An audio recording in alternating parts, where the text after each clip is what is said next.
Shall we pray? Father in heaven, we thank you very much again this morning for giving us another opportunity to worship together with you, with all your children, wherever they are watching right now. We thank you for sparing our lives, even in the midst of death every day. We thank you because you are faithful to all your promises and all your covenants. All these are working in the lives of your people, wherever you have placed us. This morning, as we are coming together again, we are asking that you will bless our fellowship, you will bless us in every area, you will touch the lives of your people, you will see to their needs and their problems in the name of Jesus Christ. Amen. Because we are in your kingdom, we are asking that it is all that you have planned in your kingdom for your people that we are asking that will come to pass in the life of each and every one in the name of Jesus. Amen. As we go into your word morning, we are asking that you will speak to us. Amen. You will open our eyes and our understanding to know your plans even in these perilous times. Amen. Father, do so in the name of Jesus. Amen. Glory be to your name. In Jesus' name we pray. Amen. Praise the Lord. Hallelujah. I am greeting everyone that is joining us this morning in the name of Jesus Christ. Amen. I want to thank God for your lives. I want to thank him for keeping himself faithful as far as his promises and covenants are concerned. And in this, we have our assurance that there is nothing the devil can do at these perilous times. God will allow him in no way to get near our dwelling places in the name of Jesus. Amen. This morning, I want to share with us from what I've been sharing with people on our radio broadcast.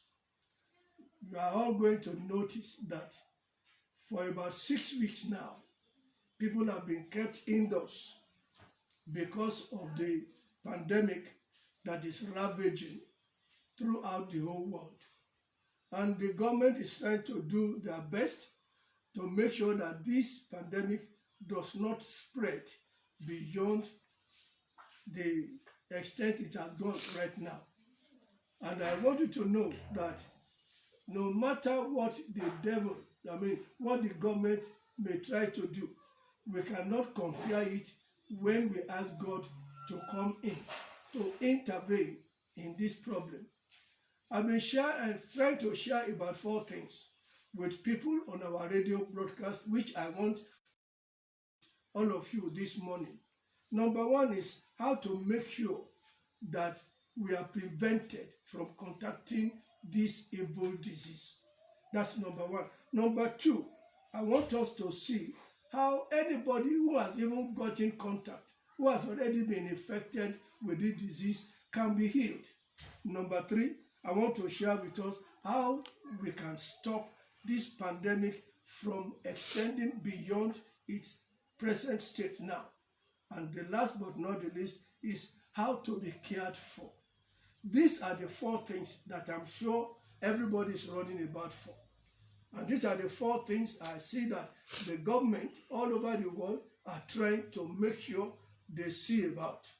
But we want to look at these 4 things biblical viewpoint from the side of God, whom we believe. Number 1, how can we prevent this evil disease from coming to us? We are going to nowhere but to look at what the scripture says. For number 1, how to prevent this thing from getting to us. Number 1, I want us to observe all the health instructions we have been given, like covering our nose, making sure we use our face mask anytime. Number 2, washing our hands, very frequently. Number 3, making sure we don't hug or we don't shake anybody because you don't know whom has been infected. Number 4 is to use our sanitizer from time to time. All these things are good. They are health precautionaries. But at the same time, we want to look at the way God puts it. In most of the popular psalms and scriptures that people are referring to this time is Psalm 91. And definitely when we go into this psalm, you are going to see God's promises about preventing us from any kind of pandemic. In Psalm 91, because of time, I want us to... Some pestilence. Verse 10. There shall no evil befall thee, neither shall any plague come nigh thy dwelling. Ẹ jẹ́ kí n kà ní Yorùbá kí gbogbo àwa tó jẹ́ pé Yorùbá yẹn la use mọ́ ká ba lè mọ tí bẹ́ẹ̀ sọ. Ó ní number 1. Ní tòótọ́. Òun ó gbà ọ́ nínú ìkẹkùn àwọn pẹyẹpẹyẹ. Àti nínú àjàkálẹ̀ àrùn búburú. Verse 10. Búburú kan kì yóò ṣubú lù ọ́, bẹ́ẹ̀ ni àrùnkárùn kì yóò súnmọ́ ilé rẹ. Assurance ta ní látọ̀dọ̀ Ọlọ́run nìyẹn. A lè máa lo face mask ká máa ṣe gbogbo àwọn nǹkan tó kù tí wọ́n ní ká máa ṣe. Ṣùgbọ́n mo fẹ́ kẹ́ mọ̀ pé assurance tó dájú jù tí ò ní jẹ́ kí kìíní kó kàn wá ò ní wípé ká tẹ̀lé ohun tí ọ̀rọ̀ Ọlọ́run tó bá sọ. Ibẹ̀ yẹn is a promise from God. Ẹni tó dẹ̀ ń sọ ọ̀rọ̀ yẹn ó jẹ́ ẹni tó mọ ẹni tí à ń pè ní Olúwa.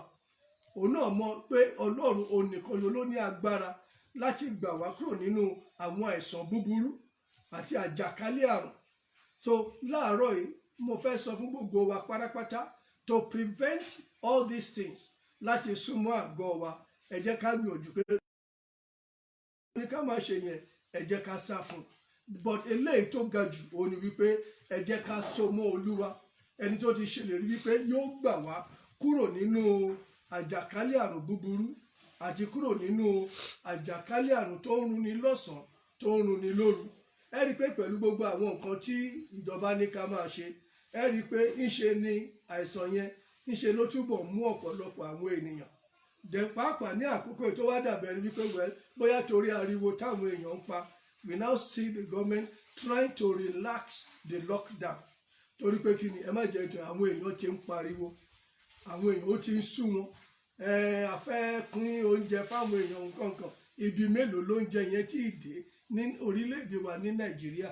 Ní ìpínlẹ̀ Ògùn gbogbo pàápàá, ibi mélòó ni wọ́n ti pín oúnjẹ dé? Lára oúnjẹ tán náà kó wá, ọ̀nà tí rí pé ó ti ju, ìmíì ti ní kòkòrò. Gbogbo nǹkan àwọn nǹkan wọn ó kàn fi hàn wá wípé ó níbi tí agbára ènìyàn ó níbi tó gbé mọ́.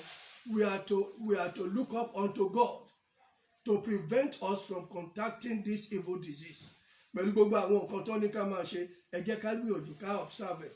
Pàápàá bí wọ́n ṣe ń dẹ okùn, wọ́n ṣe ń relax all the lockdown gbogbo tí wọ́n ti ń fún wa ní Nàìjíríà. This is when we need to be more careful and we need to láti rí i pé a súnmọ́ Ọlọ́run, a fi gbogbo àwọn ìlérí ẹ̀ a fi bora. Kì í ṣe bẹ́ẹ̀ nìkan. Bíbélì ti sọ fún wa wípé ìnà àlàáfíà wa ó ń bẹ lára Jésù, nípa ìnà rẹ̀ òun la fi mú wa lára dá. Àwọn ọ̀rọ̀ wọ̀nyí ni mo fẹ́ kẹ́ jẹ́ kí ìgbàgbọ́ wa kó wà nínú ẹ̀. Ju wípé má bomú, mi ò ní kó má bomú o. Ju wípé má bọ̀yàn lọ́wọ́, mi ò ní kó má bọ̀yàn lọ́wọ́ o. I want us to hold on to all the promises of God than all the human instructions tó jẹ́ pé wọ́n fún wa. Olúwa dẹ̀ ràn wá lọ́wọ́. Ohun kejì ni wípé ó dá àwọn tó tiẹ̀ ti mú kọ́, báwo ni kan ṣe ṣe? A rí pé lóòótọ́ o, Olúwa ń ran àwọn èèyàn wa lọ́wọ́ o. A rí lára wọn tó ń gba ìmúláradá tí wọ́n dẹ̀ ní kó máa lọ sílé. But ẹ wo ọ̀pọ̀lọpọ̀ tó ti ń kú, not in Nigeria alone, but in other overseas countries, especially big nations like America, like Italy, like Spain, Germany, like Britain.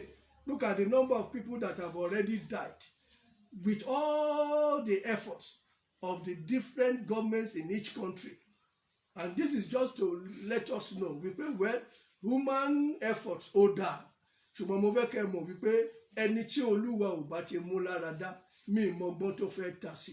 And that's why the Bible tells us in Psalm 103 ẹ jẹ́ ká wo just verse 1 to verse 4.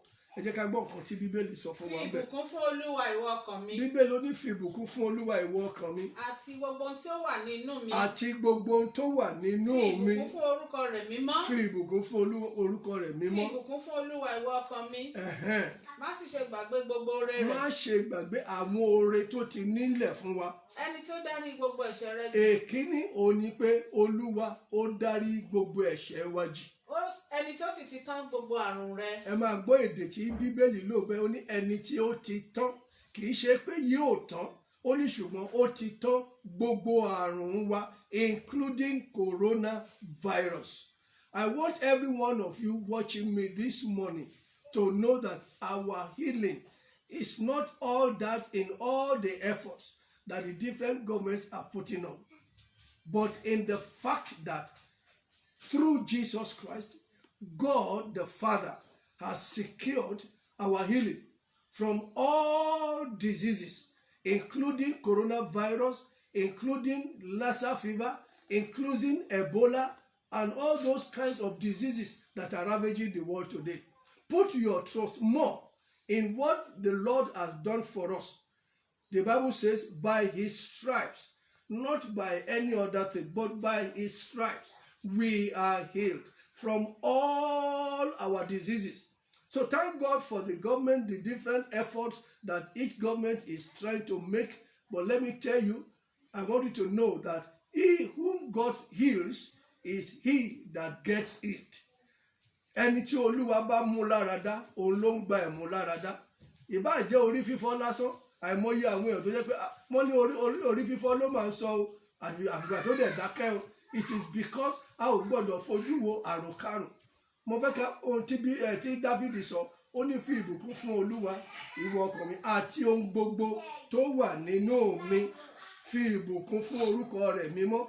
All the organs tí Ọlọ́run dá sínú wa, mo ṣe ń wò mọ́jú lóru èní wípé gbogbo nǹkan tó wà nínú wa dáàtì ẹ̀ fojú rí tó dẹ̀ jẹ́ pé ibẹ̀ ni èṣù máa ń sábà lọ. Ẹ wo coronavirus tá à ń sọ̀rọ̀ ẹ̀ nísìn, wọ́n ló máa lọ attack breathing, ó máa lọ attack temperature, ó máa lọ attack pàápàá ẹni tó bá ti láìsàn lára tẹ́lẹ̀.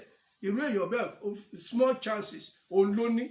But the Bible says that ká máa rántí wípé ẹnìkan wà tó ti ṣiṣẹ́ ìmúláradá wa, ẹni náà sì ni Jésù. Ó kàn dùn mí pé Jésù yẹn ó lọ́pọ̀lọpọ̀ wá ń sá fún lẹ́nìí. Mo tún fẹ́ repeat ẹ̀. Èmi ò mọ bí èèyàn ṣe fẹ́ fi Jésù sẹ́gbẹ̀ẹ́ kan kó lóun fẹ́ rí oore ọ̀fẹ́ Ọlọ́run gbà. Torí à ń sọ nípa ìwòsàn, mo fẹ́ sọ fún yín, oore ọ̀fẹ́ Ọlọ́run ni. Ẹni tọ́lọ́run bá mú lára dá, òun ló ń sàn kúrò nínú àìsàn ẹ̀. Òun ló ń bọ́ lọ́wọ́ gbogbo àrùn àjàkálẹ̀ àrùn tá ń sọ nípa ẹ̀ lénìí. Ẹ wo àwọn ọlọ́lá, àwọn alágbára Nàìjíríà, ẹ wo ọ̀pọ̀lọpọ̀ wọn, òun ni kòrónà ló ti gbé lọ. Wọ́n dẹ̀ náwó ilé ìwòsàn tó ga jù, òun ni wọ́n máa ń irú àwọn èèyàn bẹ́ẹ̀ lọ. Ká ní kì í ṣe wípé àìsàn yìí ṣe ló ń dàbí gbogbo ayé. Mo fẹ́ sọ fún ọ̀pọ̀lọpọ̀ oníbàdàn ti sá lọ kúrò ní Nàìjíríà. Wọ́n bá fi àwọn mẹ̀kúnnù tí kinní yìí ń pa, níṣẹ́ náà bá fi wọ́n sílẹ̀. So that is why ló fi jẹ́ pé gbogbo yín, ohun tí mo ń gbìyànjú láti sọ fún wa láàárọ̀ ẹni wípé ẹ jẹ́ ká fi ìgbàgbọ́ wa sínú ìnà àlàáfíà tí a ti fi nà Jésù láti mú wa lára dá. Òun ló dájú jù. By his stripes, ìwọ tó ń wò mí yẹn, you are healed.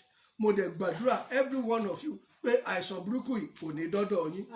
In the name of Jesus Christ. Ẹ jẹ́ ká wo ìkẹta tó jẹ́ wípé mo fẹ́ ká tó lọ wò in the perspective of the scriptures.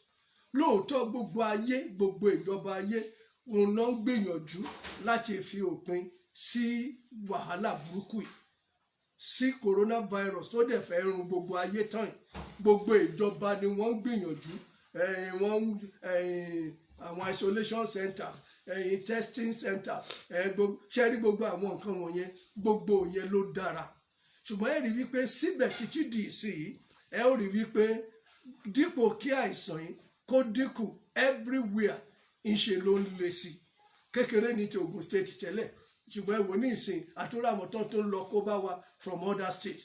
Àwọn tó ń jókòó sílé, bọ́n ṣe ní kí gbogbo èèyàn jókòó sílé yẹn, àwọn ló ń ru àìsàn yẹn káàkiri. But ohun tí mo ń try láti sọ ni wípé lóòótọ́ gbogbo ìgbésẹ̀ tíjọba ń gbé, it is very good.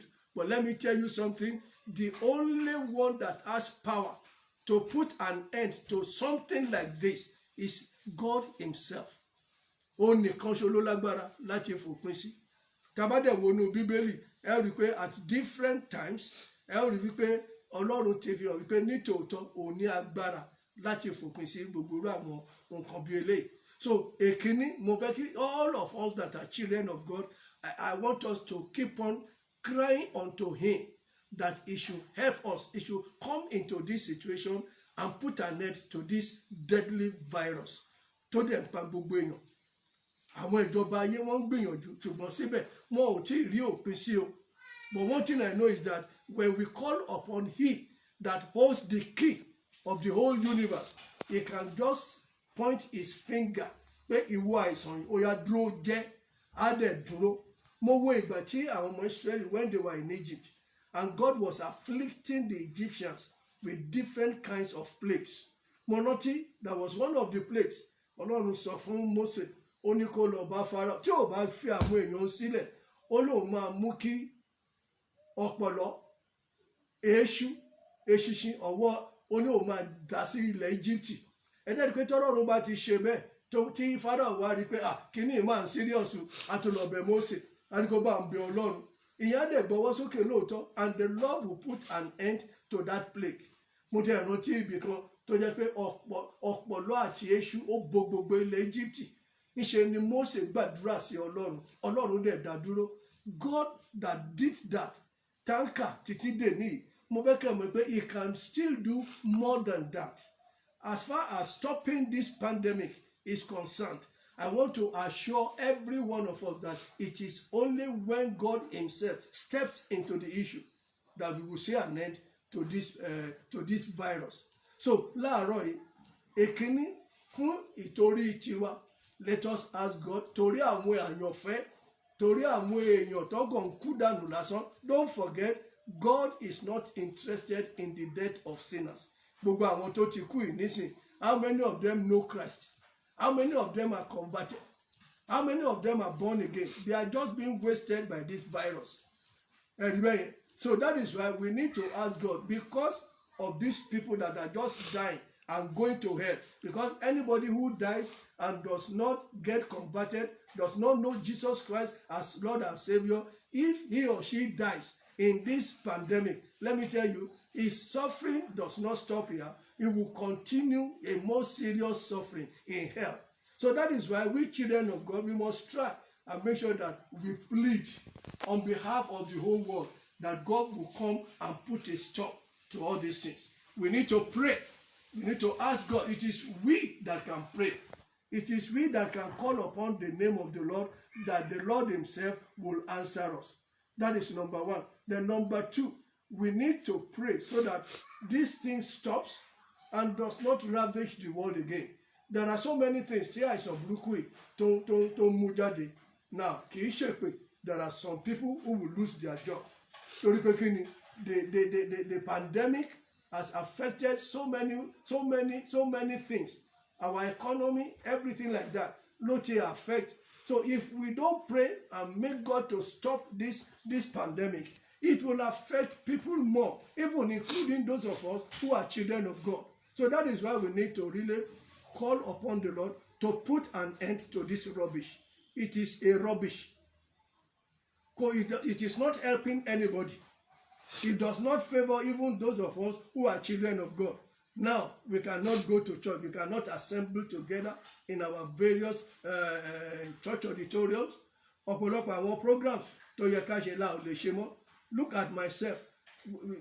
There was some program that I and a number of people should have gone for. About 3 of them have been suspended. And I don't like it at all. Many of these programs we have spent on publicity. We have spent to print handbills and so on. But we have now cancelled them. We have wasted a lot of money. So this is one of the reasons why I said we children of God, we must pray that the Lord himself should step in and put a stop to this rubbish. And I pray that the Lord will answer us in the name of Jesus Christ. Amen. The last, but not the least, that I want to touch is caring for his people at this period. Ìjọba làwọn èèyàn ń wò. torí ìjọba ti promise pé àwọn á pín ìrẹsì àwọn pín oúnjẹ wọ́n dẹ̀ ń gbìyànjú wọ́n ń lọ káàkiri wọ́n ń pín ìrẹsì wọ́n ń pín gbogbo ẹ̀. Since the beginning of this pandemic, the government has been going about, distributing one food item or the other. Ṣé gbogbo àwọn tó tẹ̀ rí gbà? Many people have not gotten it, but those of the people that even got it, ṣé wọn ti ní jẹ tán? Where are they going to expect another one? So that is why those of us who are children of God, mo fẹ́ kẹ́ mọ̀ wípé we don't need to depend upon all those things. Tó bá dọ́dọ̀ yín ẹ gbà, good luck. Ṣùgbọ́n tẹ́ ẹ bá rò pé ìyẹn lẹ fẹ́ jókòó tì, let me tell you, you will be disappointed because they are human beings. No matter how much tí àwọn èèyàn tí wọ́n ń dájọ́ pé kán fi bọ́ àwọn èèyàn, mo fẹ́ kẹ́ mọ̀ pé ọ̀pọ̀lọpọ̀ owó yẹn inú àpò àwọn kan ló máa end sí. Lóòótọ́ wọ́n á fún rẹsì o, wọ́n á fún gàrí. But let me tell you, because of the kind of people we have in this country, those who are in charge, we know them. They are never truthful in anything. Tó bá jẹ́ pé kìí ṣe olè tó ń jà ní Nàìjíríà better jù báyìí lọ. We would have been more prepared for this kind of a thing. But ẹ̀yẹn wo iye tí wọ́n ń jí lójoojúmọ́. Most of these people tó bá ti torí fífọ́ bá ń fọ́ wọn, they run abroad láti lọ take care ara wọn. Gbogbo owó tó dẹ̀ ń ná lọ yẹn ká níṣe ni wọ́n kówó yẹn tí wọ́n fi ń tú àwọn hospital tí wọ́n ń ṣètò ìlera fáwọn èèyàn.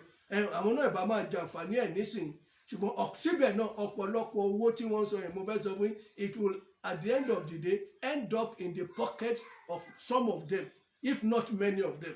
So tí mo try láti sọ ni wípé àwa tó bá ń wá tá a bá wá ń wá pé ìtọ́jú nírú àkókò yìí, mo fẹ́ sọ fún yín, let us look up unto God. Mo fẹ́ ká lọ wo ọba Dáfídì. I like this king very much. Ọba yìí, ọba Dáfídì, mo máa fẹ́ràn ẹ̀ púpọ̀. He knows God. He understands him. He knows the kind of God that we have. Ẹ jẹ́ ká gbọ́ nǹkan tó sọ nínú àwọn orin ẹ̀ nínú Psalm 23. Olúwa ni olùṣọ́ àgùntàn mi. Ó ní Olúwa lolùṣọ́ àgùntàn mi. Mi kì yóò ṣe aláìní. Olúwa ò ní ṣe aláìní. Ó mú mi dùbúlẹ̀ ní pápá oko tútù. Torí ó mọ̀ pé a mú òun lọ sí pápá oko tútù. Ó mú mi lọ sí ìhà omi dídákẹ́ rọ́rọ́. A mú òun lọ sí ìhà omi dídákẹ́ rọ́rọ́. Ó tu ọkàn mi lára. A tún wá tu ọkàn lára. Ó mú mi lọ nípa ọ̀nà òdodo. A mú òun lọ sí pa ọ̀nà òdodo. Nítorí orúkọ Kò rẹ̀. ní jẹ́ kó gbàgbé ẹ jẹ́ ká dúró ń bẹ̀. Ọba Dáfídì ló ń sọ yẹn pé Olúwa olùṣọ́ àgùntàn wa. Mo dẹ̀ fẹ́ kẹ́yìn náà kẹ́ mọ̀ bẹ́yìn, ó nìkan ṣe ló lè tọ́jú wa. Ó tún sọ nínú orin ẹ̀kan 121, ó ní òun ó gbójú sí orí òkè wọn ni. Ó ní níbo ni ìrànlọ́wọ́ òun ó ti wá. Ó ní ìrànlọ́wọ́ òun ò tọwọ́ ìjọba wá, kò tọwọ́ anybody wá, bí kò ṣe Ọlọ́run fúnra rẹ̀. Olómọ bọ́ ṣe ń tọ́jú èèyàn. So my people, I want you to look up unto the heavens. That's where the Bible says in the book of James, that is where every good gift comes from. Má retí ẹnikẹ́ni. Bọ́n ti ẹ̀ ń gbé lò. So má fi ìgbàgbọ́ ẹ̀ sínú ìrẹsì ẹ̀yìn nǹkan tó ń pín káàkiri yẹn. Bẹ́ẹ̀ gbà kò ní pẹ́ tán. Kò lè tó ẹ̀yin àti ìdílé yín jẹun for the 6 weeks tí wọ́n ti tì wá mọ́nu lé nísìn. But if you believe in this God, let me tell you, He can meet with all your needs every day. So as I round up this morning, àwọn nǹkan mẹ́rin yẹn ni mo fẹ́ kẹ́ ẹ jẹ́ ká focus. Ó làwọn ìjọba náà ń lé kiri, but they are trying. But mo fẹ́ kẹ́ mọ̀ pé the end solution of all these things ọ̀dọ̀ Jésù ló wà. One, pé kí àìsàn yìí kó má dọ́dọ̀ wa, Jésù ni. Number 2, ẹni tó bá dẹ̀ ti kọlù, kí Jésù nìkan òun ló ń ṣètò ìmúláradá tó dájú. Number 3, láti fòpin sí àfi ká bẹ bàbá God. Òun ló ń fòpin sí gbogbo ìdààmú. Ìkẹrin òun ni wípé láti rí ìtọ́jú nírú àkókò tá a wà yìí, ẹja gbójú wa sókè. Ẹja gbójú wa sọ́dọ̀ Ọlọ́run. Ọ̀pọ̀lọpọ̀ ló ti lọ jà fún àwọn nǹkan tó ń pín kiri yẹn, ibẹ̀ lẹ́lòmíì ti rí kú he. Tó bá jẹ́ pé ọ̀rọ̀ àjókòó gbẹ́kẹ̀lé Ọlọ́run, ó yẹ ṣe kó sì wà láyé. So my people and everybody tó ń watch broadcast yìí, mo gbàdúrà lọ́nà mẹ́rẹ̀ẹ̀rin Olúwa dá sọ́rọ̀ ayé yín. Àmín. Number 1, àìsàn burúkú yìí kò ní dọ́dọ̀ yín. Àmín o. Number 2, àwọn èèyàn tá a bá gbọ́ pé wọ́n ti ní Olúwa kó jọ kó ṣàdúrà kó mú wọn lára dá. Àmín Jésù. Number 3, ó ní pé kọ́lọ́run kó bá wa fòpin sí. Àmín. Ibikíbi tó wù ká àìsàn yìí jáde, Olúwa bá wa fòpin sí. Àmín. Then number 4, kí gbogbo ẹ̀ tó lọ tán àgbàdúrà Jésù níbi gbogbo táwọn ọmọ yín bá wà Olúwa ẹ máa tọ́jú wọn. ẹ máa pèsè fún wa. ebi má jẹ́ ó pa wá. má jẹ́ a lọ tòsí di tírélà tó fi ń pín oúnjẹ káwa tó ró oúnjẹ jẹ. In the name of Jesus Christ. Ó dẹ̀ ti rí bẹ́ẹ̀. Jésù Olúwa wa.